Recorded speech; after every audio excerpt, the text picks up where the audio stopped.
Good morning friends and दोस्तों, कैसे हो आप लोग। जैसा कि हम लोग जानते हैं कि मैं आपका साइंस एजुकेटर ज्ञान सर अपने चैनल साइंस एजुकेटर ज्ञान में आपका स्वागत करता हूं। बहुत सारे लड़कों ने कमेंट किया था कि सर 12th का केमिस्ट्री स्टार्ट कीजिए, तो मैं आज सबसे पहला क्लास से स्टार्ट करता हूं केमिस्ट्री का। 12th का केमिस्ट्री स्टार्ट करता हूं। जैसा कि आप लोग जानते हैं 12th केमिस्ट्री में फर्स्ट चैप्टर आपका क्या पढ़ना है, सॉलिड स्टेट पढ़ना है। सॉलिड स्टेट मतलब तो पढ़ने से पहले थोड़ा पहले की चीज़ कुछ जान लिया करते हैं। तब से बात करते हैं, पहला क्या चैप्टर है उसका, जिसे आप लोग 9th 10th 11th में पढ़ते आए हुए हैं, पदार्थ। पदार्थ क्या होता है जी? चलो बच्चों बताओ, पदार्थ क्या होता है। हाँ, गुड, वेरी गुड।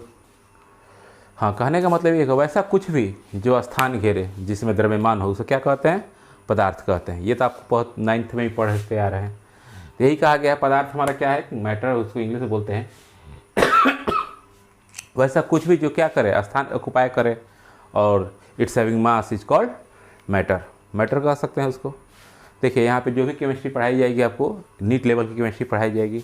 पहले हिंदी में पढ़ाएंगे, फिर नहीं इंग्लिश में भी पढ़ाएंगे। हिंदी इंग्लिश दोनों मिक्स चलेगा, या हो सकेगा तो सेपरेट बैच का हम हिंदी भी बता देंगे और इंग्लिश भी बनाएंगे, ठीक है। तो जैसा कि अब चलिए स्टार्ट करते हैं। तो पहला टॉपिक आपका आता है पदार्थ। पदार्थ तो आप लोग समझ गए कि पदार्थ क्या होता है। जो भी हमारे आसपास दिख रहा है, जो भी आसपास समझ रहे हैं, जो भी हमारे नज़र से दिख रहा है, वो सब का सब क्या है, पदार्थ है। पंखा हो गया, घड़ी हो गया, टेबल हो गया, कुर्सी हो गया, ऑल थिंग आर मैटर। पानी, जग, हवा, सब का सब क्या है, मैटर है, ठीक है। अब मैटर हमारे 3 बार में क्लासिफिकेशन ऑफ मैटर क्या होता है। तो क्लासिफिकेशन ऑफ मैटर हमारा 3 पार्ट हो गया। पहला क्या आता है, सॉलिड, दूसरा क्या हो गया, लिक्विड, और तीसरा क्या हो गया, गैस, ठीक है। तो पहला बात करते हैं सॉलिड की। तो सॉलिड के लिए जानते ही हैं, ये तो 9th में पढ़ चुके हैं, बस थोड़ा सा रिकेप में आते हैं, फिर हम स्टार्ट करेंगे अपना सॉलिड स्टेट, ठीक है। तो सॉलिड वही होता है जिसका आयतन और आकार दोनों निश्चित हो, क्या कहलाएंगे, क्या कहलाएंगे बाबू, जिनका आयतन और आकार दोनों निश्चित है वो सॉलिड कहलाएंगे। जैसे मार्कर हो गया आपका, बोर्ड हो गया, बल्ब हो गया, जो भी चीज़ दिख रहा है वो क्या कहलाएगा, जिसका आकार के साथ आयतन निश्चित हो, क्या कहलाएगा, सॉलिड कहलाएगा। दूसरी बात करते हैं गैस का, द्रव का। तो द्रव में क्या होता है, आयतन तो निश्चित रहता है लेकिन आकार निश्चित नहीं रहता। कारण क्या है कि द्रव को जिस शेप में रखिएगा बर्तन में, जिस वैसा उस आकार का वो बन जाएगा, ठीक है। सॉलिड में बहाव नहीं होता है, लेकिन लिक्विड में क्या होता है, बहाव होता है, ठीक है। तो ये हो गया आपका द्रव। द्रव मतलब जिसका आकार निश्चित नहीं रहेगा लेकिन आयतन निश्चित रहेगा, वो क्या कहलाएगा, लिक्विड कहलाएगा। और लास्ट पॉइंट बात करते हैं गैस का। तो गैस हमारा क्या होता है, जिसमें आकार और आयतन दोनों अनिश्चित रहते हैं, वो क्या कहलाते हैं, गैस कहलाते हैं। मतलब ना इसका कार्य निश्चित है ना आयतन निश्चित है, ये क्या कहलाएंगे, गैस कहलाएंगे। इस गैस में बहाव होता है। इसमें मेनली होता है क्या कि जो इसके आणविक बल होते हैं बहुत मजबूत होते हैं, तो इसको पकड़ कर रखते हैं। इसमें थोड़ा सा ढीला पड़ जाता है, मैंने कम पड़ जाता है, जिससे ये बहने लगते हैं, और इसमें न के बराबर होता है, मतलब होता ही नहीं है, ठीक है। अब यहाँ से हम लोग का चैप्टर स्टार्ट होगा सॉलिड स्टेट। तो चलिए इसको इरेज करते हैं, सॉलिड स्टेट पढ़ते हैं। हाँ, तो आइए हम बात करते हैं ठोस अवस्था की। तो ठोस अवस्था क्या होती है, जैसे कि पदार्थ की वह अवस्था जिसमें हम क्या करते हैं, जिसका आकार और आकृति दोनों निश्चित होता है, वो क्या कहलाएगा, ठोस अवस्था कहलाएगा, ठीक है। पदार्थ की वह अवस्था जिसमें उसकी आकार और आयतन क्या हो, दोनों निश्चित हो, क्या कहलाएंगे बाबू, ठोस पदार्थ कहलाएंगे, ठीक है। अब हम बात करते हैं ठोस के प्रकार। देखिए आप लोग बहुत पहले भी पढ़ चुके हैं, आज हम इसको पढ़ेंगे और समझेंगे भी, ठीक है। तो आइए जब हम बात करते हैं अब ठोस के प्रकार। तो देखिए बेसिक ठोस के प्रकार होते हैं, 2 ही प्रकार के होते हैं। एक पहला कहलाता है क्रिस्टलीय ठोस और दूसरा कहलाता है अक्रिस्टलीय ठोस। तो सिंपल सा बात है, जब भी हम बात क्रिस्टलीय ठोस की करेंगे तो क्रिस्टलीय ठोस में क्या होगा, जिसका जस्ट उल्टा इसका क्या आ जाएगा, अक्रिस्टलीय ठोस। मैंने जो क्रिस्टलीय ठोस होगा वो अक्रिस्टलीय ठोस नहीं होगा, अच्छा जो अक्रिस्टलीय ठोस होगा वो क्रिस्टलीय ठोस नहीं होगा, ठीक है। तो चलिए नोट कीजिए इसको। देखिए बाबू कॉपी कलम लेकर बैठ जाइए, तब जाए कुछ समझ में आएगा। हाँ, जब तक अपने से फिगर ड्रॉ नहीं कीजिएगा, हमको बाद में नहीं पढ़ना है, इसी वीडियो में पढ़ना है और यहीं पे पढ़ना है, ठीक है। और ये भी बताते हैं आपको, इस फर्स्ट चैप्टर को हम 5 पार्ट में बनाएंगे क्योंकि वीडियो थोड़ा लंबा हो जाएगा, तो इसलिए part 1, part 2, part 3, part 4, part 5 चलेगा। तो ये पार्ट 1 आपका चल रहा है, पार्ट 1 आपका ये चलेगा, ठीक है। तो पार्ट 1 में हम आगे देखते हैं। अब बात करते हैं क्रिस्टलीय ठोस की। तो आइए अब नेक्स्ट टॉपिक पे आते हैं, क्रिस्टलीय। अब बात करते हैं क्रिस्टलीय ठोस की, ठीक है। पहले पार्ट पढ़ चुके ठोस पढ़ते हैं, उसके 2 पार्ट है, क्रिस्टलीय और अक्रिस्टलीय। अब बात करते हैं अक्रिस्टलीय ठोस की, ठीक है। तो देखिए जैसे आप लोग चीनी देखे हैं, चीनी के छोटे पार्टिकल, बड़े पार्टिकल या उससे बड़े पार्टिकल, चाहे आप लोग गांव देहात में मिश्री देखे होंगे, मिश्री, तो मिश्री में क्या होता है, वो क्या होता है, उसको किसी सांचे में नहीं ढाला जाता है, वो अपने आप निश्चित ज्यामिति में होते हैं, ठीक है। उनका आकार क्या होता है, फिक्स होता है। लेकिन मोम को देखें हैं, मोम क्या होता है, जिस सांचे में लेकर ढालिएगा वो ढल जाएगा, मूर्ति बन जाएगा, जैसा बनाइएगा उस तरह बन जाएगा। तो मोम क्या होता है, अक्रिस्टलीय पदार्थ होता है। लेकिन चीनी हो गया, नमक हो गया, ये सब चीज़ सारे क्या होते हैं, क्रिस्टलीय पदार्थ है। मतलब इसको कह सकते हैं कि वे ठोस जिनके अवयवी कण क्या हो, निश्चित क्रम में हो। ये बात सुनिएगा, अवयवी कण क्या होते हैं, जिससे कोई पदार्थ बना होता है। तो यही कहा गया है कि वे ठोस जिनके अवयवी कण क्या हो, निश्चित क्रम में व्यवस्थित हो, एक निश्चित क्रम में कोई ना कोई एक पार्टिकुलर, तथा जिनकी निश्चित ज्यामितीय आकृति हो गया। वे कण जिनके अवयवी कण क्या हो, निश्चित क्रम में हो, निश्चित ज्यामितीय आकृति हो, तथा इसका एक चीज़ और इसमें है कि जिनके गलनांक और क्वथनांक क्या हो, फिक्स्ड हो, माने वो परिवर्तित नहीं करेगा। कोई भी ठोस का गलनांक और क्वथनांक फिक्स होता है तो क्या कहलाते हैं, अक्रिस्टलीय पदार्थ कहलाते हैं। यहाँ तक समझ गए। जैसे देखिए हम एक फिगर बनाते हैं, कॉपी के पेन लेकर आप लोग भी, जैसे एक फिगर हो गया, एक फिगर हो गया,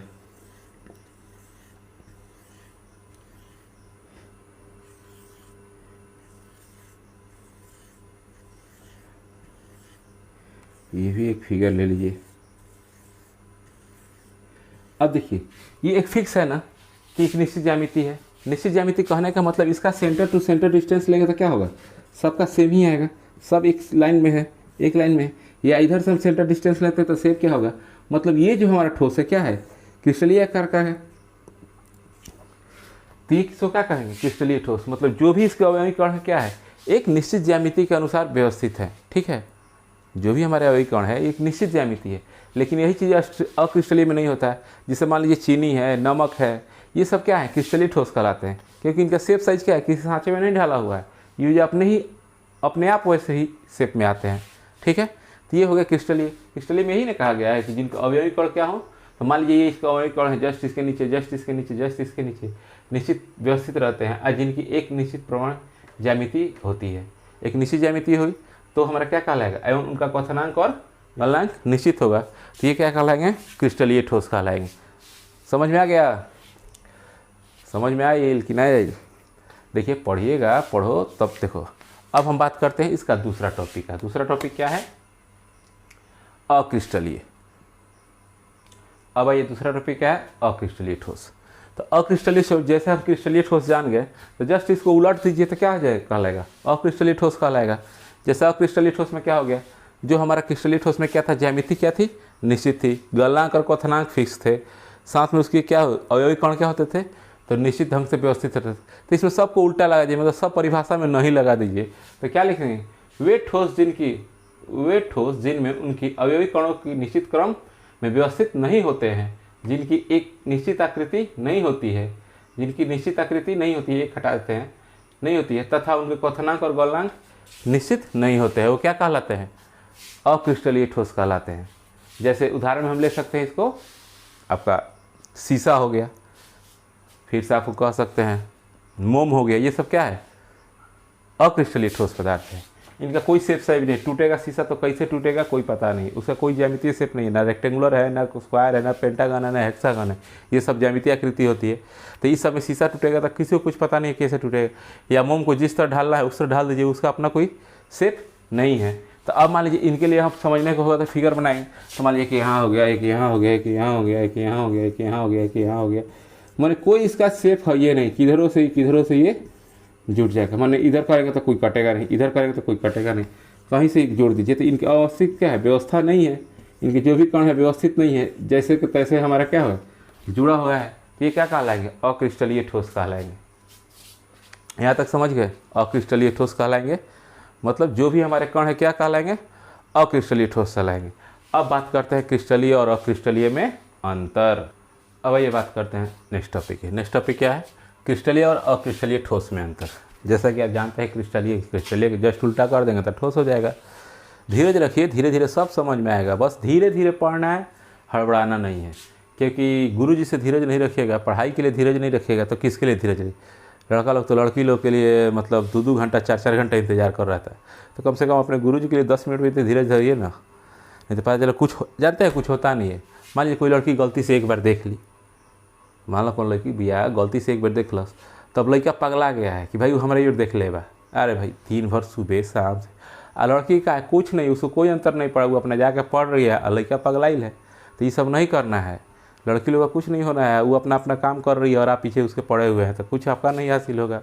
और जब पढ़ लीजिएगा लिख लीजिएगा नौकरी मिल जाएगा तो बहुत सारी लड़की ऑप्शन में आ जाएंगी। तो इसलिए पहले नौकरी फिर समझिए रहे हैं डॉक्टर। तो आइए नेक्स्ट टॉपिक क्या करते हैं। देखो क्रिस्टलीय ठोस और इधर अक्रिस्टलीय ठोस। सिंपल सा बात है कि जो चीज़ क्रिस्टल में होगा वो क्रिस्टल में नहीं होगा, क्योंकि नाम के आगे ही अ लिखा हुआ था अक्रिस्टल। तो जो क्रिस्टल में होगा अक्रिस्टल में नहीं होगा। तो परिभाषा भी यहीं समझ लेना है, यहीं रख लेना है, चाहे यहीं समझ है। इनके अवयवी कण क्या होते हैं? व्यवस्थित नहीं होते हैं। सिंपल सा बात है, पहले ही बताए थे कि इनके अवयवी कण क्या होते हैं? व्यवस्थित होते हैं। पहले के लिए क्रिस्टल के लिए क्या होता है? इसके अवयवी कण व्यवस्थित होते हैं। लेकिन यही बात करेंगे अक्रिस्टल में क्या होते हैं? व्यवस्थित नहीं होते हैं। सिर्फ इसलिए शॉर्ट फॉर्म में लिख दें व्यवस्थित नहीं होते हैं। तो ये मत समझिए क्या व्यवस्थित नहीं होते हैं, तो यहाँ लिखा हुआ है ना, इसके अवयवी कण व्यवस्थित नहीं होते हैं। ठीक है। दूसरा बात करते हैं, इनका गलनांक अस्पष्ट होता है। देखिए एक चीज़ और ठोस का परिभाषा आप लिख सकते हैं कि कमरे के ताप पर जिसका गलनांक, माने कमरे के ताप पर जिसका गलनांक कमरे के ताप से अधिक है, ठीक है, माने कमरे के ताप से जिस पदार्थ के गलनांक अधिक है तो क्या कहलाता है? ठोस कहलाता है। मान लीजिए कमरा का ताप है, इस पदार्थ का गलनांक अधिक है तब नहीं ये ठोस है, और कमरे के ताप पे गलनांक कम रहता है तो पिघला हुआ रहता है। तो एक भी चीज़ याद रख लीजिएगा, ठोस का कोई परिभाषा शॉर्ट फॉर्म में पूछ दे तो लिख दीजिए कि वैसे पदार्थ का जिसका गलनांक कमरे के ताप पे अधिक हो वो क्या कहलाएगा? ठोस कहलाएगा। तो चलिए इसका क्या कह रहा है? इसका गलनांक क्या है? अस्पष्ट है।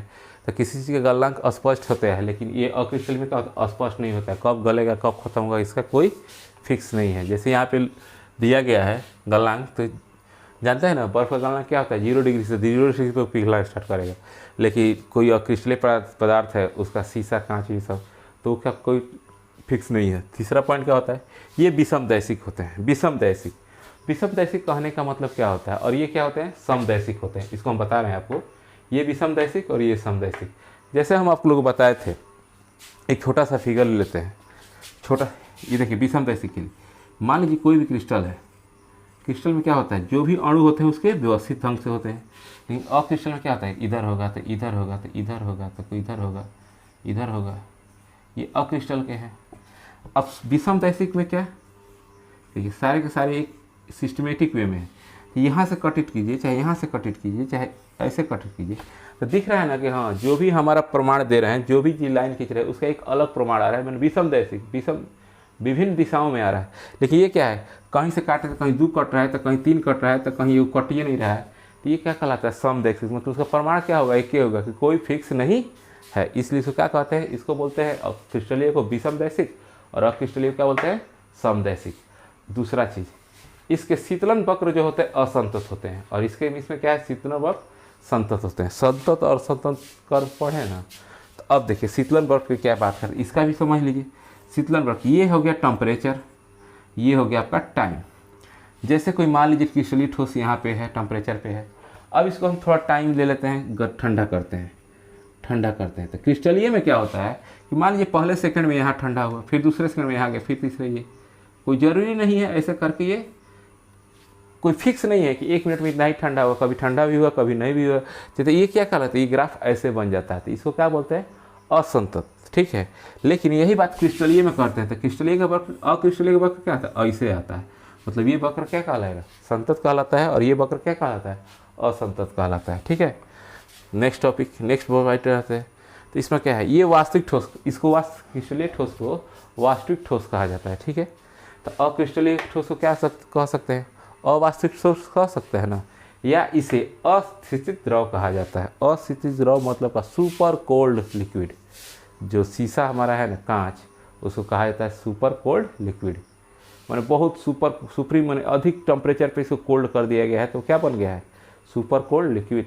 तो अतिस्थितिज द्रव कहा जाता है। या इसको बोल सकते हैं जितना भी हमारा अस्थितिज द्रव है वो सब का सब क्या है? अस्थितिज ठोस है, वो सब का सब क्या है? अक्रिस्टलीय पदार्थ है। यहाँ तक समझ में आ गया? देखिए बाबू, जब पढ़े जो भी आपको है टाइम दीजिए, जरूर आपको समझ में आएगा। एक एक पॉइंट, एक एक ही छोटा छोटा पार्ट हाँ, इसको नोट कीजिए। अब कहते हैं कि आप नोट करने का टाइम नहीं दे। अरे तो अब तो आपके पास है ना, हाथ दिया हो ना, हाथ का आपका नटिया दाब थोड़ी रहे हैं, हाथ से क्या कीजिए, वीडियो को पॉज कर लीजिए। हम तो ऐसे ही साइड हो जाते हैं, जहाँ साइड हो जाता है वहाँ पॉज कर लीजिए, लिख लीजिए। नहीं तो आपको ये लिखने का टाइम देंगे तो जानते हैं एक वीडियो 3-3 घंटा 5-5 घंटा का बन जाएगा। मान लीजिए हम इधर साइड हो गए, आप लिख रहे हैं 1.5 घंटा लग गया आपको लिखने में। इससे कुछ नहीं करा है, भगवान आपको हाथ दिए हैं, क्या कीजिए, वीडियो को पॉज कीजिए, साइड में हटा हूँ, वीडियो को पॉज कीजिए, लिख लीजिए, फिर वीडियो को आगे बढ़िए। ठीक है, तो चलिए अब अगला टॉपिक पे बात करते हैं। अब ये नेक्स्ट टॉपिक क्या है, अभी तो वर्गीकरण हम ठोस का कर ले, लेकिन उनके बाइंडिंग फोर्स के आधार पर, जैसे बाइंडिंग फोर्स जैसे क्या कहें कि ठोस क्या होता है, कुछ ना कुछ बाइंडिंग फोर्स एक दूसरे के साथ पैक रहता है, तभी ना नहीं हटता है जी। आखिर फोर्स मजबूत नहीं, इसके अंतरांगी बल स्ट्रांग नहीं रहते तो क्या होता है, ये बह जाता है। लेकिन ये आखिर अब उनके आधार पर देखना है कि ठोस कितने प्रकार के होते हैं, जो इनका बाइंडिंग फोर्स है उनके आधार पर। तो यही लिखा हुआ है क्लासिफिकेशन ऑफ सॉलिड, इसको डिफरेंस बाइंडिंग फोर्स। ठीक है, जो भी हो रहा है बंधों के आधार पर ठोसों का वर्गीकरण। बंधों लिख लीजिए, थोड़ा हिंदी कमजोर है तो बंधों के, तो पहला हो गया मॉलिक्यूलर सॉलिड। मॉलिक्यूलर सॉलिड तो आणविक सॉलिड। देखिए बस ब्रीफ बताते हैं, फिर परिभाषा आपको लिखाएंगे। आणविक सॉलिड, आणविक सॉलिड मतलब होता है क्या कि जो हमारे आयन है मॉलिक्यूल्स है, आखिर मॉलिक्यूल्स कैसे एक दूसरे के साथ अट्रैक्ट हुए हैं, समझ में आ रहा है। तो वो हमारा जो मॉलिक्यूल्स होंगे वो एक दूसरे का जो आकर्षण बल के साथ अट्रैक्ट होंगे तो उसको क्या कहेंगे, आणविक बल कहेंगे, आणविक फोर्स कहेंगे। दूसरा होता है आयनिक ठोस। आयनिक ठोस में क्या होता है, इसमें आयन्स भाग लेते हैं कि हमारा मान लीजिए निगेटिव आयन है, पॉजिटिव आयन है, एक दूसरे के साथ कैसा इंटरेक्शन कर रहे हैं, उसके आधार पर जो हमको बॉन्ड बन रहा है वो क्या कहलाएगा, उस तरह के जो भी होंगे वो क्या कहलाएंगे, आयनिक सॉलिड कहलाएंगे। ठीक है, दूसरा होता है कोवैलेंट बॉन्ड। कोवैलेंट सॉलिड कहिए चाहे सहसंयोजी ठोस कहिए। तो सहसंयोजी ठोस क्या होता है, कुछ पदार्थ ऐसे होते हैं कि सहसंयोजी बंधन बनाते हैं।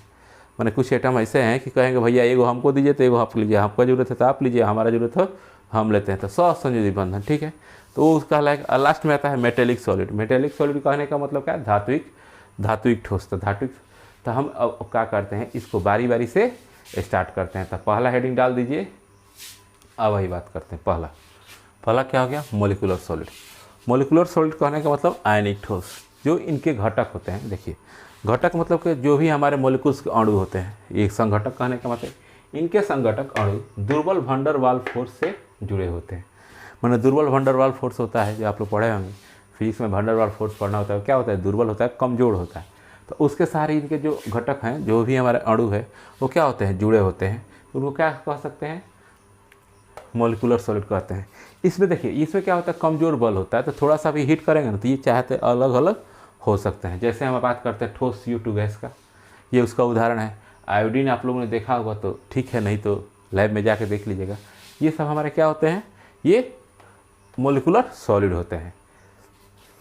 ठीक है, मैंने इनके बीच क्या होता है, वैन डर वाल्स फोर्स जो होता है कम लगता है। मैंने van der Waals force already weak van der Waals force होता है, जिससे कारण क्या, थोड़ा सा भी हीटअप होगा तो ये क्या करेंगे, इसके एटम टूट के अलग हो जाएंगे और ऐसे बंध के रहें, तो ये क्या कहलाएगा, आणविक सॉलिड कहलाएंगे, मोलिकुलर सॉलिड।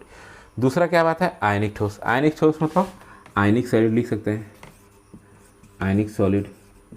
अब आयनिक सॉलिड में क्या है, बात यहाँ नाम से ही आयन से जानते हैं, धन आयन ऋण आयन होते हैं।